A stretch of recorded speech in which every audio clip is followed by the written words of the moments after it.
Olá, meus amigos, eu continuo aqui na casa do querido Zeca do Trombone, esse super instrumentista, está me recebendo na casa dele em Campo Grande, na zona oeste da cidade do Rio de Janeiro. A gente está aqui no bate-papo muito gostoso, ele contando um pouco da sua história. Fizemos uma pausa aqui para ele tomar um cafezinho também, e a gente continua, que isso aqui tá melhor do que Netflix. Ô Zeca, no último vídeo, você tava, deixa eu sentar aqui, tava contando aquela história lá daquela bomba lá no Rio Centro, né, rapaz? Você quase bateu no carro do Chico Anísio e o Fagner. E aí, o que deu nessa história aí? Então, aí quando eu cheguei, eu subi a escada, né? E tá aquele monte de músicos, né? E de cantores e tal. E aí, foi o Gonzaguinha que estava se apresentando isso. E aí ele foi falando que eu já queria... Nossa, tinha muita gente importante lá, hein? Muita gente. Chico Buarque, Gonzaguinha. Eu fui fazer com a Clara Nunes, né? Porque a gente estava fazendo a temporada no teatro dela. Tava acompanhando a Clara Nunes. Então. Né?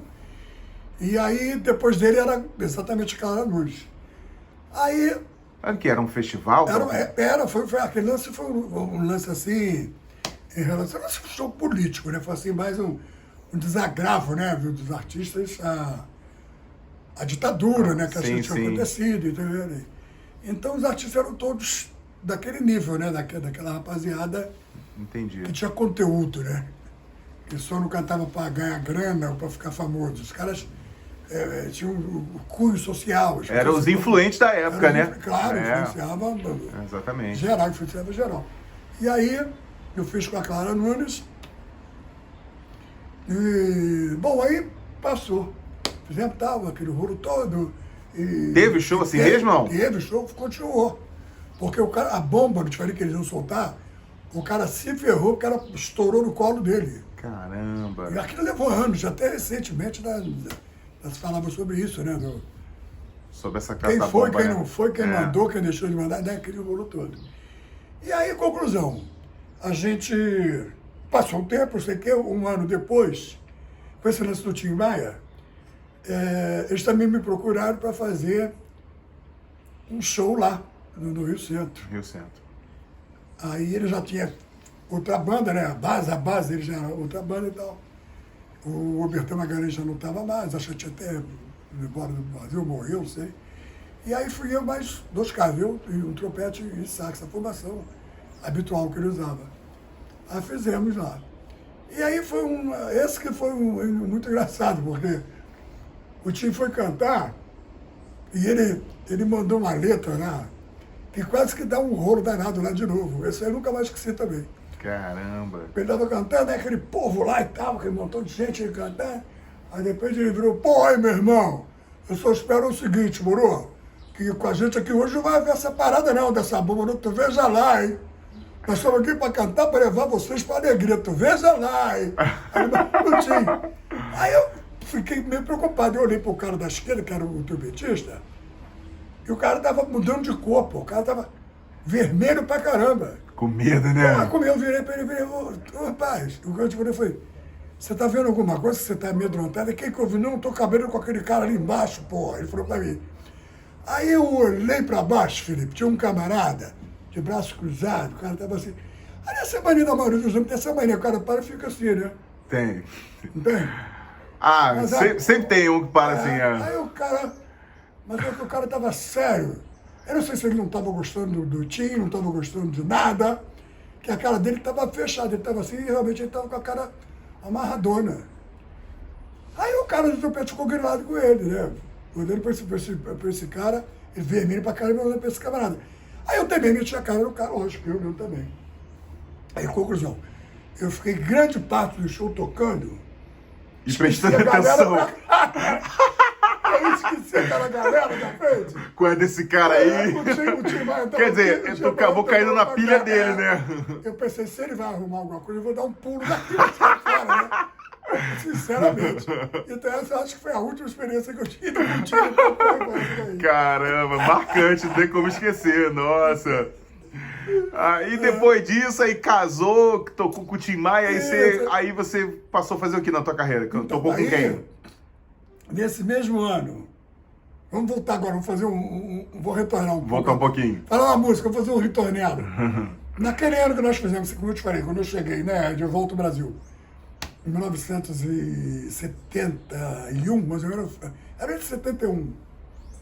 Nós fizemos esse show da Maísa, e aí o Erlon Chaves estava assistindo lá o show, foi 70 mesmo, ele estava assistindo o show do Canecão, e ele ia montar a banda Veneno. E aí os caras da gravadora também estavam lá, da Philips, né, uma banda Petiglier, na direção, né? E aí o Erlon me viu lá, tocando, né, esse meu jeito de palco, aquelas coisas. Aí ele esperou quando o show terminou, ele me chamou. Aí me falou isso, que iam gravar um disco, ia montar a banda Veneno, seriam 16 músicos, eu não estava afim e tal. Aí eu falei, pô, é uma boa, né, maestro? Pô, tô chegando no Brasil ainda agora, o nosso conjunto agora, não sei quando vai trabalhar, tá, né? E aí, pronto, eu sou o fundador da banda Veneno também, né? Que fez o Festival Internacional da Canção naquele ano, né? Nossa, que legal. Que foi o nosso muito lindo, que a gente defendeu a música do Jorge Benjor, né? Eu não costumo muito falar Jorge Ben, né? O Babulina. A música dele, Quero um Mocotó. Aí todo mundo, quero um Mocotó, pá, pá, pá, eu quero um Mocotó. E a banda, sabe, tocando aquele povo todo, Nossa, e a gente com uma roupa longa, aí descendo aquela rampa para ir no meio da galera. Foi espetacular. E aí o Erlon, o que fez? Ele botou duas louras para dançarem com ele, E eram três, eram duas gêmeas e a terceira, sabe? E aí, aquele abarrotado de gente, aquela coisa do regime militar que estava imperando, ele vai, me beija uma delas na boca e aponta para aquele povo todo, como se eu estivesse beijando todas as mulheres aqui presentes. Imagina ele, aquele puta criolão, aquele milico lá. Quando a gente saiu ao palco, eu até fiz uma música posteriormente chamada Genero Canadura, porque foi mesmo, general. Quando eu descer procurando ele, mandaram para procurar ele lá no camarim. Caramba! Não deu tempo, o Flávio Cavalcante, filho, né, Flavinho, não deu tempo, eles iam esconder, ele não deu. Os caras vieram e eu tô beijando ela como se eu estivesse beijando todas as mulheres aqui. Porra, o cara caramba! Que encrenca que ele arrumou. Aí levaram ele em cana. Aí ele foi descobrir, que depois ele ficou preso lá na Ilha das Campos, por causa do cheiro, né? Não aí ele descobriu que tinha ficado lá. Mas aí, conclusão, ficou preso um período, aí acabou com tudo, que nós tínhamos 16 shows fechados para fazer, começando lá pelo Nordeste, né? Fazer Natal, Fortaleza, Salvador e tal, eram 16 shows. Nossa! Caiu tudo. Caramba! Aí ele ficou esses dias em cana, não sei se foram 8 dias, né? Não me lembro bem.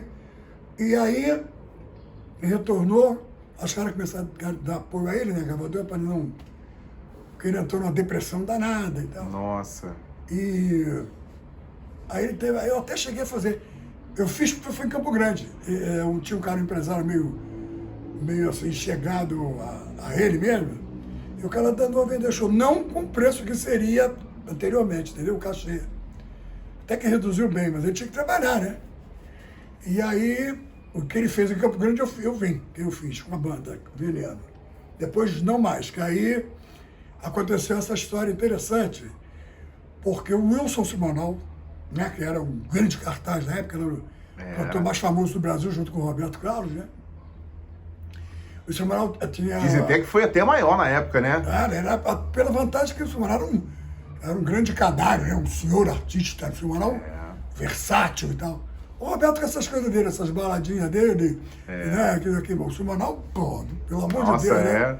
Aí ele... É até bom você falar, porque o que fizeram com o Simonal, né? Hoje em dia o povo nem sabe que ele existiu, né? É impressionante um negócio desse, né? Vou até te contando então. E aí ele tinha ido já mais 2, 3 vezes ao México e tal. E aí, nesse ano, quer dizer, já estava começando aquela decadência dele. Aí ele precisava, que ele tinha feito um ano antes. Lá que ele foi na Copa do Mundo. E diz até, desculpa te interromper, interessante essa questão do Simonal. Hoje em dia, na internet, tem essa expressão que é do cancelamento, né? Que hoje em dia, né, cancelaram o Simonal. Foi o primeiro cancelamento que você tem em lembrança, exatamente, né? A classe artística cancelou o Simonal, né? Isso. Nossa. Mas isso pela influência de alguns camaradas, né? Da imprensa na época, quis fazer a cabeça do povo, então aí os outros colegas dele entraram nessa também, pela influência dos caras, principalmente do Pasquim, né? Aí ele ia voltar ao México. Aí ia montar uma banda, né? Um assim, o outro não queria, sei que, aquelas coisas. Aí o Erlon Chaves falou para ele, o Simonal, eles se gostavam como irmãos, né? tem um camarada aí que ele é a tua cara, que é o Zeca do trombone, porque ele além de tocar pra caramba, ele é todo animado, ele é um show, você queira, né? A performance dele no palco é demais. Né? Falou pra ele, aí ele falou, então tá, como é que eu faço? Quero conhecer ele então. Aí o Erno, através da gravadora lá, da Philips, né? Pegou lá meu endereço, aquelas coisas todas, meu telefone. E aí os caras me ligaram, mas para eu já ir preparado para ir já ensaiar, entendeu? Aí ele tinha um escritório lá em Copacabana. Aí eu fui direto para lá e tal. Cheguei lá, opa, como vai prazer, você conhece A, B, C, os músicos, tá? E botou na partitura, lá primeiro até uma música que era o arranjo do Erlon Chaves, uma música que Elisete Cardoso tinha gravado, Magnífica Escola de Bola de um homem chamado Pelé. Sabe? Aí o arranjo era dele, bonito. Aí tinha uma introdução assim de trombone, né? Aí eu toquei, ele gostou muito, estava fazendo aquele sinal, estava arrepiado, aquelas graças. Né? Aí, pronto. Aí um cara funcionário do Simonal do escritório veio conversar comigo para falar sobre Piranga, né? Falou sobre cachê, sei que os shows, quantos shows seriam, e não sei das contas e tal. E pronto, a gente acertou. Nessa brincadeira eu toquei 8 anos com ele, né? Nossa. Então, quer dizer, mas eu peguei aquela fase dele que ele estava já, que quem segurou mesmo de nós todos foi eu e o irmão dele, que era o Roberto Simonal, que era o meu parceiro colado, que inclusive, nesse período que a gente chegou, fomos para São Paulo, eu gravei um disco chamado Zeca do Trombone e Roberto Simonal. É mesmo, porque a gente fazia uma abertura, que era para o Simonal, lá numa casa chamada O Beco, lá em São Paulo, e os produtores na época, conhecidos, Arnaldo Sacomani, né, que era até recentemente do Silvio Santos, ele morreu. Sim, é. E o Cesare Benvenuti. Então eles nos viram e falaram, pô, quero gravar contigo, me chamaram. Porque tinha tido a banda Black Rio, né? Aí ele falou, olha, esses lances de vocês é aquele lance. Eu quero essa parada daí, tá? Vamos ver o repertório, não sei o quê, eu vou fazer esse disco. Zeca do Trombone, Roberto Simonal. Eu falei, não, só tem exigência, não quero que você bote o Simonal. Você vai botar Zeca do Trombone e bota Roberto Sax, que ele toca sax. Você vai dizer que a gente está usando o nome do irmão dele e tal. Aí o cara, é mesmo, a gente tinha pensado nisso. Eu falei, tinha sim, você pensou, não veio com essa gapa Sandinho não, porque você pensou assim, cara, para explorar. O cara ficou sem graça, bateu na minha perna, porra, tal. Falei, pode ir tirando, Zeca do Trombone e Roberto Sax. Aí assim a gente fez, gravamos um disco que tocou bem pra caramba em São Paulo, a gente trabalhou pra caramba. Aí nós dois fizemos uma dupla, né? Então a gente tocava com o irmão dele e fazíamos o nosso trabalho, assim, particular.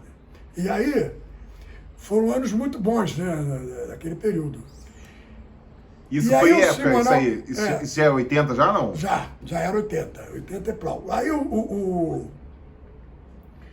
os caras desse jornal, por exemplo, não se conformaram, aí falaram, agora vamos acabar de vez com ele. Entendeu? Eles imaginaram, tinha o Jaguar, os caras começaram a meter o pau nele, demais. O Jaguar, por exemplo, teve uma frase dele que ele, quando ele viu que o Simonal estava quase morrendo, aí ele disse, bem feito, pô, deixa pra lá, pô. Aí o cara, pô, tu não vai falar mais nele. Ele falou, não bate o cachorro morto, quer dizer, você vê como é que os caras dizem, e aí o que que tem? Não ficou comprovado nada daquele negócio de dizer que ele era dedo duro, não sei o que, o próprio Caetano Veloso mostrou-se arrependido depois, o Gil. Porque esses caras também têm uma história que não é sempre que a gente fala sobre isso e poucas pessoas sabem. Quando eles eram meio desconhecidos, quando vieram da Bahia para São Paulo, o Simonal, como eu te falei, que era o artista mais famoso nesse país na época, sim, ele tinha um programa chamado Show em Si, Bonal, na Record em São Paulo. Não é da minha época, eu fui tocar com ele depois.